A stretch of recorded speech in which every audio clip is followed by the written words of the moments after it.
আসসালামু আলাইকুম, আপনাদের সবাইকে স্বাগতম। পুতুল মিনি কুক-হোমে আপনাদের জন্য নিয়ে আসলাম ডাটা দিয়ে চিংড়ি মাছের রেসিপি। এখানে ডাটা কেটে নিলাম, তার সাথে একটা আলু, চিংড়ি মাছ, টমেটো, ধনিয়া পাতাও কেটে নিলাম। তার সাথে কড়াইতে তেল, পেঁয়াজ, কাঁচামরিচ দিয়ে ভাজতে বসিয়ে দিলাম। পেঁয়াজটা একটু ভাজাভাজি হয়ে গেলে চিংড়ি মাছটা দিয়ে দিলাম।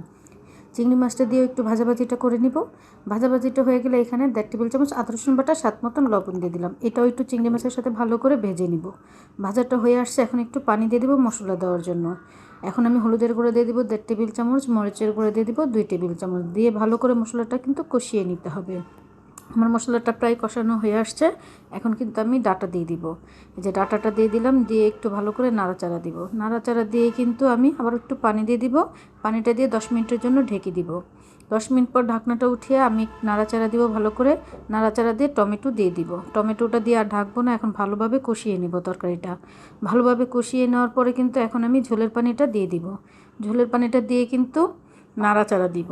এখন একটু নাড়াচাড়া দিয়ে ঢেকে দিব 10 মিনিটের জন্য। 10 মিনিট পর ঢাকনাটা উঠিয়ে একটু নাড়াচাড়া দিয়ে কিন্তু আবার আমি ঢেকে দিব। যে আমি ঢেকে দিলাম, আবার ঢাকনাটা উঠিয়ে দেখি ভালো করে বলক এসে গেছে, তরকারিটা প্রায় হয়ে আসছে। এখন আমি ধনিয়া পাতা দিয়ে দিলাম। ধনিয়া পাতাটা দিয়ে এখন আবার ঢেকে দিব 10 মিনিটের জন্য। তরকারিটা ভালোভাবে জাল করে নিতে হবে। আর ডাটা তরকারি কারা পছন্দ করেন অবশ্যই কিন্তু কমেন্ট করে জানাবেন। আল্লাহ হাফেজ।